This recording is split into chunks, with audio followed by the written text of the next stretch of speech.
Manifestantes que ocupam as frentes dos quartéis há mais de 40 dias anunciam um último ato para este domingo e segunda-feira. A atitude é motivada pela aparente falta de resposta das Forças Armadas. Vídeos com convocação de lideranças estão sendo compartilhados em grupos de aplicativos de mensagens. Alguns vídeos também estão circulando nas redes sociais, como Twitter, Instagram e Facebook. Manifestantes falam em último sacrifício e tudo ou nada. A intenção é que todos os grupos se desloquem para Brasília e repitam o 7 de setembro. Nesta quinta-feira, além de emitir mais de 100 mandados de busca e apreensão contra participantes de manifestações, o ministro Alexandre de Moraes, do Supremo Tribunal Federal, também determinou o bloqueio de contas de dezenas de empresários e a quebra de sigilos bancários de suspeitos de financiarem os atos. Coronel Gerson Gomes abre esse nosso giro com análise, Coronel, sobre esse novo passo, essa nova decisão dos manifestantes. Queremos ouvi-lo, Coronel. Eu andei percorrendo as redes sociais e, de fato, há uma grande mobilização, mas me parece que há uma percepção de que o prazo para que o presidente Bolsonaro tome alguma providência com o respaldo das Forças Armadas, e é por isso que as manifestações são feitas com um pedido de socorro às Forças Armadas, esse prazo ele é exíguo e, como nós já temos falado aqui outras vezes, à luz da Constituição, o presidente da República tem poucas opções e já que ele obstinadamente, durante seus 4 anos, repetiu que agirá somente dentro das 4 linhas da Constituição, então as opções, o leque de oportunidades para que ele possa interpor algum pedido de impugnação e tomar uma providência para esse verdadeiro descalabro que nós observamos,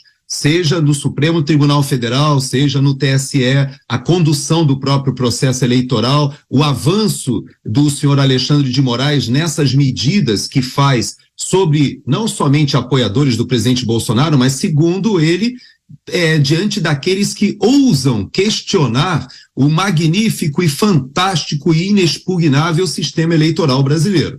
Eu também não vou falar nesse assunto, porque eu sei que esse assunto está vedado, não pode ser trazido à discussão, mas os manifestantes, eles demonstram nas redes sociais que eles não têm esse assunto como pacificado e continuam com a sua desconfiança e continuam com a sua percepção de que houve um processo eleitoral no que diz respeito à eleição, ou particularmente à eleição presidencial, um processo que foi eivado de irregularidades. Então, esses manifestantes, que agora estão sendo atacados pelo ministro Alexandre de Moraes, e que inicialmente caçou redes sociais, multou um caminhoneiro, multou um empresário, depois prendeu o empresário, prende um líder indígena, agora já prende inclusive deputados estaduais. Todo esse processo de escalada, ele parte do pressuposto de que o senhor Alexandre de Moraes está defendendo a democracia.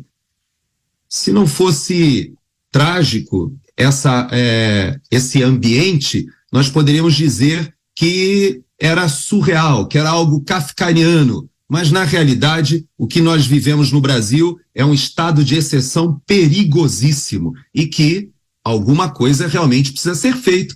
E esses manifestantes estão ali no seu, talvez, último grito antes do término do prazo do presidente da República. Hoje você está aqui em São Paulo com a gente, né, Zé? Mas pelo visto, quando voltar a Brasília, começo da semana que vem, vai se deparar com esse cenário bem tenso, né? Esse último ato convocado agora pelos manifestantes para domingo e segunda-feira. Brasileiros, né? Brasileiros firmes. O direito à manifestação é garantido claramente pela Constituição. Garantido. Esta convocação, ela é espontânea demais. Eu fui algumas vezes na manifestação lá em frente ao quartel-general e fiquei, assim, impressionado com a capacidade deles de resistência e principalmente com a força que vem de fora. Pessoas ligam de todos os lugares, como eu posso ajudar?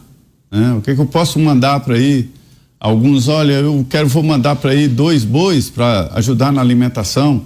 Outros cozinham, alguns médicos montaram até consultório lá para atender de graça, dentista, ou seja, uma mobilização nunca vista na história desse país. E uma mobilização espontânea.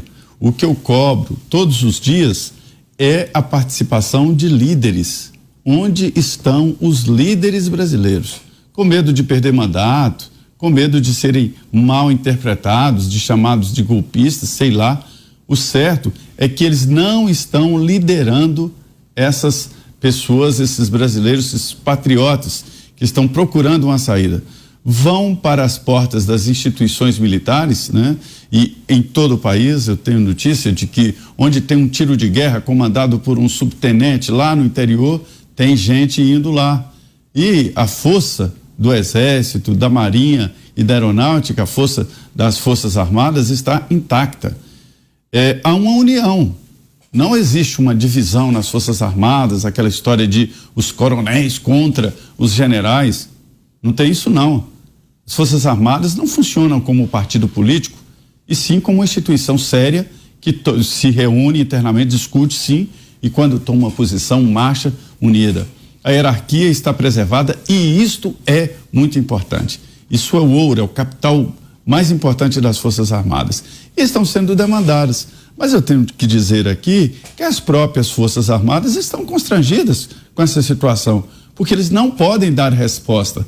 Sabe quando alguém te pede algo que você não pode dar e acha que ele tem o direito de pedir? É a situação.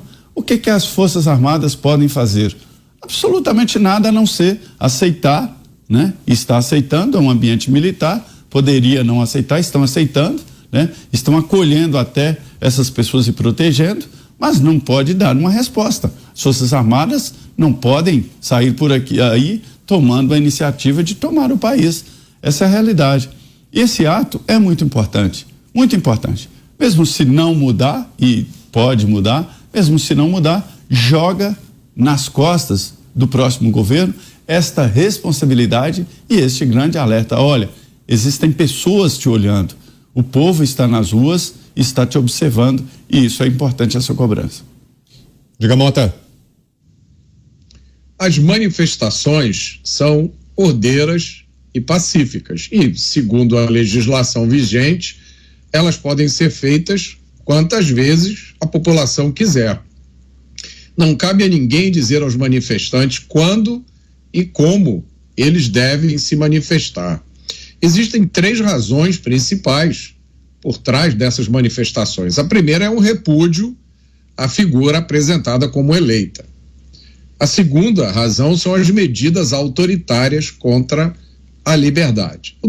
A terceira razão é um assunto proibido, eu não posso falar nele aqui. Há muitas análises e diagnósticos diferentes sobre a situação atual do Brasil, mas pouca gente acredita que essas questões possam ser simplesmente varridas para baixo do tapete, porque existe nas ruas um sentimento de indignação, de revolta e de repúdio. Esse sentimento não é determinado por nenhum líder. Eu vejo muitas pessoas com dificuldade de entender isso. Elas ficam buscando líder, elas ficam reclamando que não existe um líder, né? Acham que isso é um problema, porque se existisse um líder...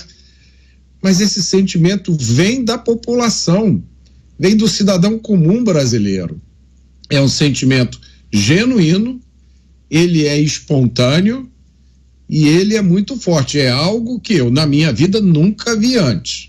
E para mim, está absolutamente claro, é um fenômeno com o qual os políticos, a maioria dos políticos, não sabe lidar e que eles não conseguem interpretar.